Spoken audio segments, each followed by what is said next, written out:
Heal the Youth Foundation came into being in the year 2003, and as at that time, it was not Heal the Youth Foundation. The name we had that time was Having Empowerment for Actual Living, which is basically targeted at our programs, and our mission was initially targeted at the youth, young people, the adolescents and the young people, because we realized that many of these youths are making wrong choices, which eventually impacted on their life. The founder felt that it is essential to empower them with life-building skills to be able to navigate the life journey so that they can become responsible citizens of the country.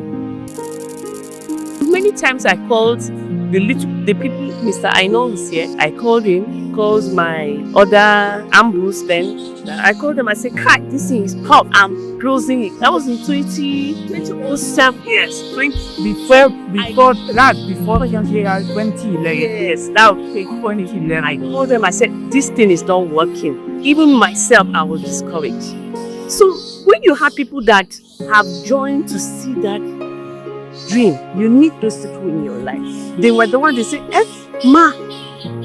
Ambu said that, "Ma, do you know anytime we go into meetings, we are the star of the, because of how you trained us, people are looking onto us.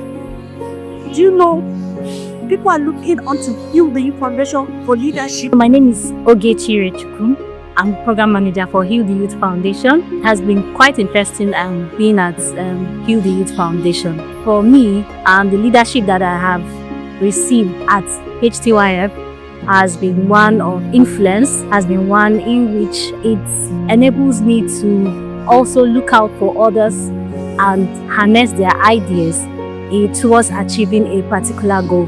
And we have many of our young ones, which are the dazzlers, which we call them, and they are also making impact in their various communities by giving back in terms of capacity building when it comes to training young people in various skills that they have learned from the tech hub. My name is Hannatu Brownpoli, and I'm the HES officer of Heal the Youth Foundation. I have been working with Heal the Youth Foundation since 2014 to date, and so far we have been able to impact the life of many vulnerable children in different communities of just South local government, just North Shandon, Working Lady, Canon local government, and so far I think we impacted over 72 communities from those local governments. My name is Deborah Ishaku, 19 years old. Heal the Youth took me to acquire skill, and I chose sewing. I learned how to sew different kind of clothes, how to make bow ties, all different kind of style, trousers, gowns, skirts, top, and the rest. They buy materials, we have to take it to tailor to sew it, and we have to pay money for sewing. But now I sew my things myself. I sew for my siblings, I sew for my people in the area too. People also benefit from me. As the country is hard like this now, with this now I can even pay my school fee with this. Small. I really appreciate. Thank you. May God strengthen you people. May God give you the power to continue the good works you guys are doing. Thank you very much. Happy anniversary. And knowing Heal the Youth, their activities are centered on improving the quality of life of the vulnerable in the society, and they have emphasized inclusivity in the society. They have been able to impact health sensitization here in the community. They have encouraged community hygiene, and as well the adolescents, especially they drop out from school. I remember vividly of their savings program, which was aimed at improving the economic life of citizens, especially those that are less privileged in the community. And they have also brought a program that has encouraged the community to save from farm process in order to assist the weaker ones in the society in terms of food and nutrition.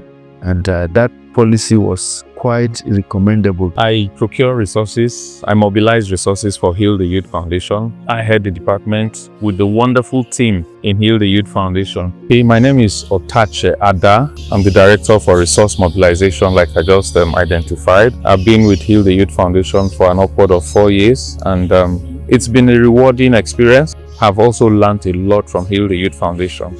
Early in my work life, I was given a lot of responsibilities. I became the regional manager. So when I came to Heal the Youth Foundation, it was a different ball game. You know, where I worked initially or where I still work now is for profit. But for Heal the Youth Foundation, it is non-profit organization. The major learning I'll say I took from Heal the Youth Foundation is how their proposals are being presented. You know, in my proposal writing, where I come from, like I said, it's for profit. So it's straightforward. You just package your proposal to your own benefit. I mean, so that you get something out of it at the end of the day. But for Heal the Youth Foundation, the proposal is packaged in a way that the benefit is strictly for the target audience. So it's a different ball game altogether. I see a lot of young girls having sex. Once they have that sex, they get pregnant, and that's the end of it. Their life ended because they now have children. And I felt that there can be much more. The child should not be a hindrance. Am I condoning that the child has come into the world? No. But I'm saying that your life cannot end there. But if you have information that can prevent you to move, you can't get, so that was how Heal the Youth. It was a problem at that particular, because a huge problem on the platform. I didn't even know that it was a huge problem in the class. I just saw that need, and I felt that we needed something about it. So it's seeing that need and taking action. So you can have a dream and not take action. My name is Chidima Stevens. I work with APIN Public Health Initiative. We've always been collaborating with Heal the Youth Foundation since 2012. In 2012, we collaborated with Heal the Youth Foundation as a partner for PMTCT program, that's prevention of mother to child infection, HIV infection at the community level. We had community testers who were trained to test pregnant women in the community, and those that were identified to be HIV positive were duly linked to various health facilities of their choice to access services and receive maximum care. HTYF is not actually looking at, We are here, but where they are going, the big picture they have, is a picture you want to be see, because they are looking at themselves to be the apex NGOs in this country. Apart from this country, locally, internationally, they are looking to be the apex NGOs. And in building themselves to that access, there are a lot of strategies has been put in place. There's a lot of SPO in the new SPO has just been reviewed. And you see, they're not just doing the work of NGO, but they're also trying to strengthen institutions to build another organization to come up. So they're pressing themselves where they are going. They have a picture. They have an apex as an apex organization that whereby you look out for the best NGO foundations in the world. Where the Youth Foundation is pumping now. That is where HTYF is heading to. It started for me sometime in 2011 when I had the opportunity to join my mom at a malaria outreach a few years ago. At that time, it was just supporting, showing up, and just taking notes. And then it was easy to translate that whole passion to me because it was evident. It was demonstrated what impact was at the time. And after a while, I had the opportunity to go to medical school. And while I was there, I also had the opportunity to just watch how the organization was growing. And it was inspiring. Every year I came back, it was not the same thing I had left before. And I really wanted to see how that would be for me when I'm part of that entire dream and that entire vision. And that's why in 2017, after medical school, I then had the opportunity to come back and start working as a nutrition officer. So it was a unique experience starting off as an officer, and then the concept of self-leadership started for me. I had to inspire myself. I had to show up and do exactly what other people were doing, which is taking notes, making reports, and trying to drive impact. At that time, it was just a copy and paste activity for me. Following that, I had the opportunity to then go from an officer and then come back to Abuja and then do something called state coordination. So I had the opportunity then. At that time, it was not just officer work. I had to now coordinate certain teams. So working together with teams now became something else, and that's team leadership. It was very difficult at the time dealing with people's attitudes. But for me as an individual, one of the things, like I said, I'm very good at this copy and paste. So it was easy to watch other people just lead teams. It was effortless. It was about accountability. It was about transparency and learning. So that was something that was definitely unique at the time.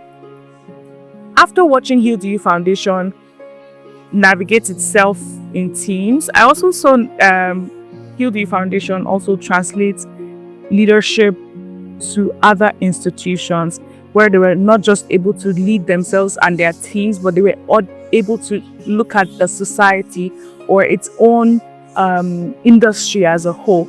And then I started to hear things around civil society scaling up nutrition, the coalition that is for nutrition in Nigeria, or is it the civil society for HIV and AIDS, or is it this the Association for Orphans and Vulnerable Children programming, that's AON in Nigeria. So when I started to see how Heal the Youth Foundation was navigating itself and asserting itself as a leader, it was very inspiring. And I started to say, okay, how can I, as a leader, work around, influence the people around us, and not only learn for ourselves, but also see how other industry or the industry itself grows. So pretty much, these things are the things that I see as, the dimensions of leadership.